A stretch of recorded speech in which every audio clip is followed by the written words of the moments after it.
गुरु इसलिए कहता है, मैं अगर चुनौती देता हूं तो मेरे पास वो सामर्थ्य है, मैं हर परिस्थितियों का सामना करने के लिए तत्पर हूं।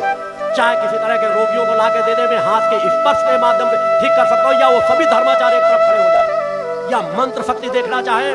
अपने हर यज्ञों में मैंने कहा था, ये 8 यज्ञ मैंने समाज में प्रमाण के रूप में दिए थे कि अगर मेरे किसी यज्ञ में बरसात ना हो तो मान लेना मेरे पास कोई सामर्थ्य नहीं है। मैं जब जहां चाहूं वहां बरसात करा सकता हूं, भीषण चलती हुई बरसात को रोक सकता हूं, एक कोने में रहकर विश्व के किसी कोने की जानकारी दे सकता हूं, लोगों की हस्तरेखा देखकर पूरा भविष्य बता सकता हूं, उनके शरीर के किसी एक अंग को देकर के उनके भूत भविष्य वर्तमान का वर्णन कर सकता हूं, जो की क्यों घटित होगी, किस पक्ष में मेरा सामना करना चाहेंगे। मैं सभी को चुनौती इसलिए देता हूं कि प्रकृति सत्ता ने मुझे सामर्थ्य दी है, मगर अहंकार के लिए नहीं। मैं धर्म रक्षा के लिए मैंने चुनौती दी है कि एक बार वह मौका दें। बार बार मैं जादूगरी दिखाने के लिए ही आता।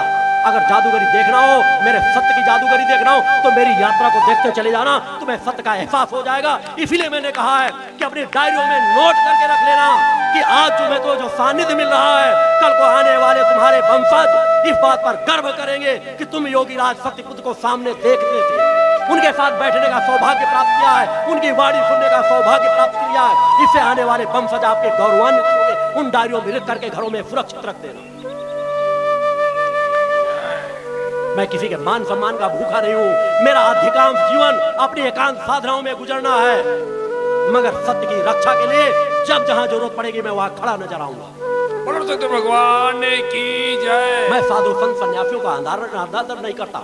हमारे ऋषियों मुनियों ने एक परंपरा दी थी कि साधु का जीवन किस तरह होना चाहिए, संत का जीवन किस तरह होना चाहिए, ब्रह्मचारियों का जीवन किस तरह होना चाहिए, योग ऋषियों का जीवन किस तरह होना चाहिए, ऋषियों का जीवन किस तरह होना चाहिए, मुनियों का जीवन किस तरह होना चाहिए। ये नाम सहित दिए गए थे। आज भी कई संप्रदायों में चीजें लागू होती। जैन समुदाय में आप लोग देखते हो कौन मुनि बनेगा, कौन क्या बनेगा, एक परंपरागत धीरे धीरे। मगर यहाँ बड़ा सा बड़ा बेईमान आपके पास 10-20 लाख खर्च करने के लिए संतों के समूह के बीच हो, चाहे आप शंकराचार्य की उपाधि ले लो, चाहे जिस चीज की उपाधि ले लो, सब उपाधियां बांटी जा रही हैं। अंदर से शून्य होंगे, अपने शून्य को भी जानने की क्षमता नहीं है। मगर ब्रह्म ऋषि, योग ऋषि, धर्म सम्राट, नाना प्रकार के संबोधन।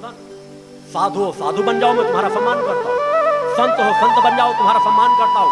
कथावाचक हो, कथा सुनाओ, तुम्हारा सम्मान करता हूं, मगर लुटेरे बन करके नहीं, लोभी लंपट बन करके नहीं। खुद उस कथा का सम्मान करो, कथा सुनाओ।